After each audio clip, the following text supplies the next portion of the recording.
Good day, Merry Meet. My name is Glennis and I am the Witch of Whitetail Hollow. If you are new, well, welcome. I so hope you hit the subscribe button and join me. And if you're returning, well, thank you so much for joining me. I hope that we can all learn something from this. And again, you guys drop me a comment below if you have any thoughts. I'm always open to new suggestions. But I wanted to touch bases with a few people. My oils that I have been selling obviously have been selling very, very well. But I kind of wanted to expand a little bit on the oils that I've been selling and give maybe a few of you an idea or two of how to use them.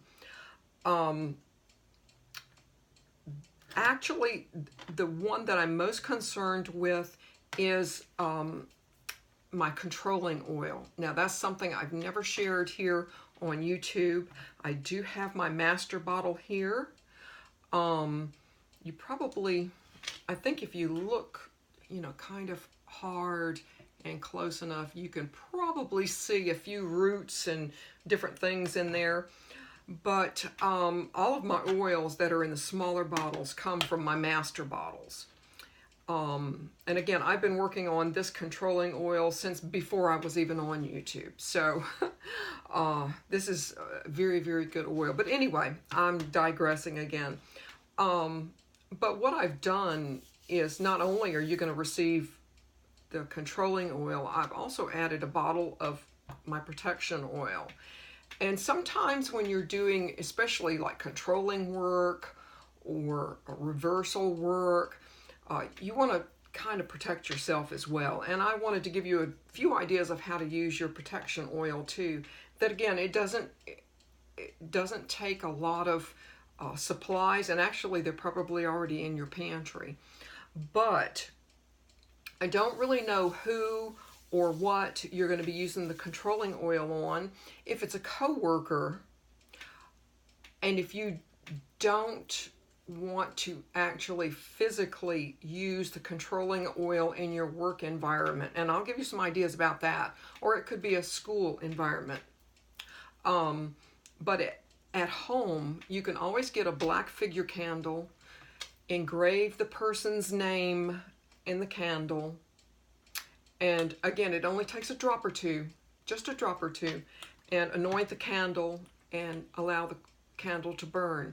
If it's a situation you want to control, whether you're going to have an interview or a test or anything like that, a black snake candle will work to turn or control a situation.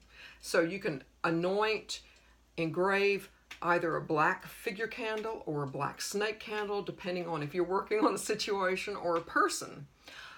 If you're in a work or school type situation, or maybe it's an in-law, maybe it could be an in-law, I don't know. But if you are exposed to them in ways that coworkers are exposed in, you certainly, again, this only takes a drop or two. It doesn't take a lot because no one wants to see oily residue on a doorknob. You can put it on a doorknob.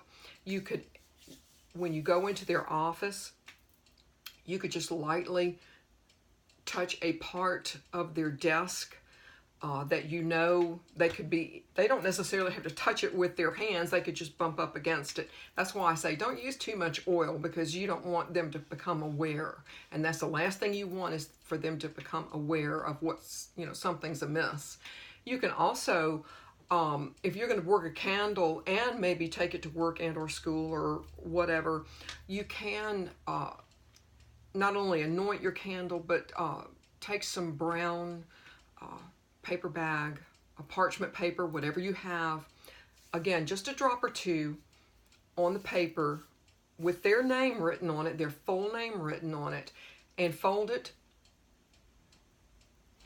small enough to where you can slip it inside of your shoe to be up under your foot. This way, not only are you controlling them, but you're having physical control over them.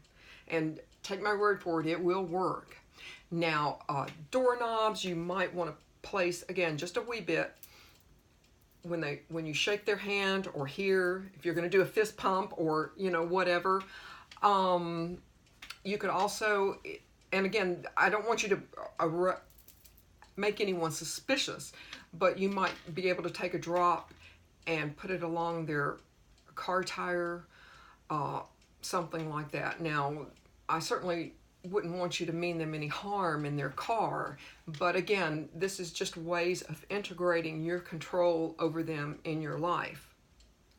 Now, as far as the protection oil is concerned, ways for you to use that, again, you can use just a drop or two, and this is my master bottle of my protection oil. I don't have any roots in here, but I have everything in here that you will need. And you may find in both of your bottles, you may find a crystal in there, so no worries about that. I mean, they're serving their purpose. But with the protection oil, what you can do, and you guys have seen this glass of salt, and again, I bought this at the dollar store. That actually, it wasn't by the single, I think there was like 5 of these, but just put a bit of salt in here, whatever kind of salt you have, makes no difference, and put a few drops of your protection oil in your salt and place it up under your bed. You may want to take your protection oil and the top of a door jamb, you might want to just touch it lightly, and ask your guardian angels, your spirit guides, whoever, for protection.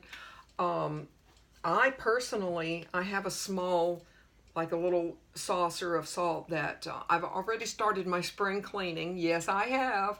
And again, with spring cleaning comes protection. So as I clean, the tops of windows, doorways, things like that, I put my protection oil. I've it's terrible for me to tell you guys about my spring cleaning, but I have taken out absolutely everything that I've had in storage up under my bed. And of course, I clean it, and I put everything back. But with that, I find I have a pentacle. It's just canvas. It's just something I painted really quickly. And I put my protection oil just on the corners of my pentacle that's up under my bed. I do a small container. I have a small little saucer of salt that I put my oil in the middle here, and I just slide it up under my bed. And that's, really wonderfully great protection. When I burn, you can burn just a white candle. And again, just a drop. Anoint your white candle, or whatever color that you have, with your protection oil, and burn it. And you might ask your ancestors for protection, or whatever. I hope this helps you guys. I hope that it does. And again, if you have any questions, feel free to drop them below. If you want me to answer them really, really quickly, you're always welcome to shoot me an email. But I'm going to say, Mary Part, I see snow, and that means one thing. That means I'm going outside to play. And I hope to marry me again. Goodbye, guys.